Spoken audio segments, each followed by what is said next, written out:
요즘에 아프가니스탄이라는 나라가 뉴스에 좀 자주 등장하죠. 코로나하고 싸우기도 바쁜데 또 하나의 전쟁을 벌이느라 시끄러운 이 나라 아프가니스탄. 이 아프가니스탄에 발을 담갔다가 알고 보니까 깊은 수렁이었죠. 이 수렁에서 무려 20년 동안 호적되다가 겨우 빠져나와서 지지치고 짐 싸는 나라가 있습니다. 바로 세계 유일무이한 초강대국 미국 얘기입니다. 언뜻 들으면 베트남 얘기 같기도 하죠. 가볍게 들어갔다가 스타일만 구기고 초라하게 발 빼는 결론. 무슨 데자뷰 현상처럼 비슷한 스토리가 또 한 번 반복됐는데 그러고 보면 미국도 참 삽질 많이 한 것 같습니다. 그런데 아프가니스탄에서 이렇게 삽질한 초강대국이 미국 전에 하나 더 있었어요. 바로 구소련입니다. 구소련이 한창 끝발 날릴 때 역시 가볍게 아프가니스탄에 들어갔다가 강냉이 털리고 내뺀 흑역사가 있습니다. 대체 이 아프가니스탄은 무엇이 관대? 불검형이든 대머리 독수리형이든 가리지 않고 쌍꺼풀 터뜨려서 쫓아낸 걸까요? 오늘은 이 아프가니스탄에 대해서 좀 알아볼까 합니다. 먼저 아프가니스탄이 어디 있는지부터 한번 볼게요. 지도에서 보면 뭔가 좀 애매한 위치인 게 인도도 아니고 중국도 아니고 그렇다고 중동도 아닌 딱 그 사이에 위치합니다. 국토가 65만 평방킬로미터니까 우리보다 6배 이상 큰데 지형도 좀 극단적이라고 할까요? 해발고도 높은 고산지대 아니면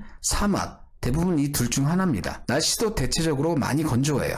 한마디로 적과 꿀이 흐르는 비옥한 땅처럼 보이진 않죠. 그런데 역사를 보면 쌈질 좀 한다는 인물치고 이 땅에 깃발 한번 안 꽂은 사람이 없어요. 알렉산더 대왕부터 몽골 제국까지 이 나라에 무슨 꿀을 발라놨길래 이렇게 다들 스크래치 한 번씩 남겼을까요? 중요한 건 여기가 예전에는 실크로드가 지나가는 길이었다는 겁니다. 이곳을 통과하지 않고는 실크로드로 갈 수가 없었어요. 그리고 위치가 애매하다 보니 이걸 거꾸로 얘기하면 여기만 차지하면 주변 어느 방향으로든지 쉽게 쳐들어갈 수 있었다는 겁니다. 유식한 말로 이런 걸 지정학적 위치가 좋다고 하죠. 현재 아프가니스탄 민족 구성을 보면 여러 민족이 다양하게 섞여 있습니다. 그만큼 이 나라를 거쳐간 나라와 민족이 많다는 얘기입니다. 아프간 사람들은 이슬람을 빠르게 받아들인 덕에 종교적으로는 일찌감치 통일이 되었지만 정치적으로는 그렇지 못했습니다. 그러다 보니 20세기 들어와서도 크고 작은 지역 군벌들이 권력을 놓고 끊임없이 다투는 혼란을 겪게 되는데요. 시계를 앞으로 당겨서 1978년으로 가보겠습니다. 정치적 혼란을 겪던 아프간에 마르크스 레닌주의를 신봉하는 공산당이 정권을 잡게 되는데 이들은 봉건주의 사회를 타파하겠다는 목표로 여성 교육을 확대하고 고용평등, 신분평등 정책을 펼칩니다. 이게 언뜻 보면 그럴싸해 보이잖아요. 문제는 꾸란을 목숨같이 생각하는 대다수 아프간 주민들한테는 소기의 경일기였던 거예요. 여자를 학교에 보낸다고? 그럼 밥하고 빨래는 누가 하는데? 뭐 이런 거죠. 주민들이 크게 반발하는데 이때 대충 달래가면서 정책을 펼쳐야 하는데 웬걸 모조리 잡아다가 감옥에 다 쳐놓고 강경 탄압합니다. 그러자 이 아프간 역사를 보면 알 수 있듯 자유로운 소울이었던 이 주민들이 더욱 강하게 반발하고 또다시 내전이 벌어집니다. 아프간 공산주의 정권은 힘에 부치자 결국 큰형님 소련에게 도와달라고 손을 내밉니다. 당시 서기장 브레즈네프는 이웃 국가에서 공산주의가 위협받게 되면 전체 공산주의가 위협을 받는다는 브레즈네프 독트린을 내세우며 손을 잡죠. 니마 그 손을 잡지 말았어야 했는데 소련군이 들어오자 주민들이 내전을 멈추고 저항 세력이 되어 들고 일어나는데 이게 무자헤딘입니다. 오랜만에 들어보는 이름이죠? 이들은 정면 대결은 힘드니까 험한 산과 사막을 이용해 게릴라전을 벌입니다. 한편 소련의 침공에 미국을 비롯한 국제사회는 분노하고 뒤에서 무자헤딘을 지원합니다. 미국뿐 아니라 파키스탄, 중국 등 주변국들이 저마다 도와주죠. 이들이 다같이 한편이었던 시절이 있었네요. 서방에서는 급기야 모스크바 올림픽도 보이콧했습니다. 반쪽 올림픽 기억나실 겁니다. 다구리에는 장사 없죠? 소련은 15,000이 넘는 사상자를 내고 1989년 10년 만에 마침내 손 탈탈 털고 나옵니다. 웃으며 들어갔다가 울며 돌아선 이 전쟁은 소련에게는 어디 가서 얘기하기도 창피한 흑역사가 됩니다. 그리고 이것의 영향으로 소비에트 연합은 결국 붕괴되기까지 합니다. 불곰을 시베리아로 내쫓은 아프간 사람들도 물론 내상이 컸습니다. 하지만 힘의 공백이 생기자 이들은 다시 내전에 돌입합니다. 이 내전 과정에서 무자헤딘 출신 일부와 파키스탄 등지에서 강경 보스파 이슬람 교리를 배운 극단주의자들이 만든 탈레반이라는 조직이 득세하기 시작하는데요. 결국 1996년 수도 카불을 점령하고 정권을 장악합니다. 이들은 아프가니스탄을 이슬람 신정국가로 선포하고 가혹한 통치 정책을 폈는데 예를 들어 이들은 영화도 못 보게 하고 음악도 못 듣게 하고 여자들은 학교도 못 가게 하고 의사 빼고는 직장에 출근하지 못하게 했습니다. 참 안타깝게도 이때 세계적인 문화유산인 바미안 석부를 폭파시키기도 했죠.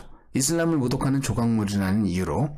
이 와중에 2001년 9.11 테러 사건이 터집니다. 뚜껑 열린 미국은 주범 오사마 빈 라덴을 추적했고 탈레반의 비호 아래 아프가니스탄에서 은신하고 있다는 걸 알아냅니다. 미국은 빈 라덴을 내놓으라고 했고 탈레반은 증거를 내놓으라며 거절합니다. 그러자 미국은 지체 없이 아프가니스탄을 침공합니다. 미국은 몇 달 만에 탈레반을 카불에서 쫓아내고 친미 온건 정부를 세웁니다. 이때 끝까지 뿌리를 뽑았어야 했는데 소기의 목적을 달성한 미국은 멀티 따위는 누워서 떡 먹기지 하면서 2003년 이라크전을 일으키죠. 그러면서 아프간에 주둔한 미군을 빼서 이라크전에 투입합니다. 호흡기 떼기 직전 기사회생한 탈레반은 깊은 산속으로 숨어들어 조직을 재정비합니다. 이때 매조지를 못하는 바람에 한숨 돌린 탈레반은 다시 저항전을 이어가기 시작했고 미국 입장에서는 이거 아닌데 하면서 계획에도 없던 연장전에 들어갑니다. 전쟁은 장기전 양상으로 바뀌어가죠.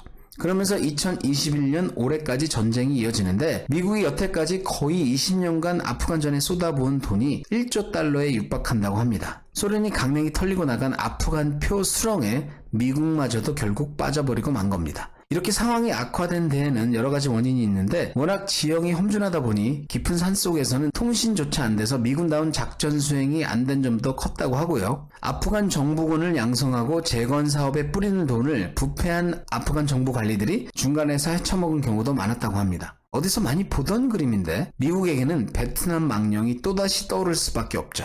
반면 탈레반은 무자헤딘 시절에 미국으로부터 받은 무기도 여전했고 중국이나 파키스탄으로부터 은밀히 후원도 받습니다. 가장 큰 자금줄은 아편을 만들어 팔아서 벌어들이는 돈인데 요즘은 필로폰도 만든다고 하네요. 이건 개처럼 벌어서 정승처럼 쓰는 게 아니고 쌈질하는 거네요. 뒤늦게 미국은 출구 전략을 펴는데요. 결국 바이든 대통령은 2021년 9월 11일까지 미군을 완전히 철수시키겠다고 발표합니다. 기세가 오른 탈레반은 이미 미군이 철수해버린 지역을 차례차례 접수하고 있는데요. 든든했던 큰형님이 똥만 싸놓고 빤스런하는 분위기가 되자 혼자서 탈레반과 맞짱 떠야 하는 아프간 정부군은 굉장히 버거워하는 형국입니다. 이미 국토의 5분의 1은 탈레반이 차지했고 카불마저 이들 수중에 떨어지는 것은 시간 문제라고 내다보는 전문가들도 있습니다. 탈레반의 가혹한 통치를 경험한 아프간 주민들 대다수는 다시는 그런 끔찍한 시절로 돌아가고 싶어하지 않는다고 한다는데 돌아가는 꼴이 영 위태위태한 상황입니다. 솔직히 학교 못 다니게 하는 건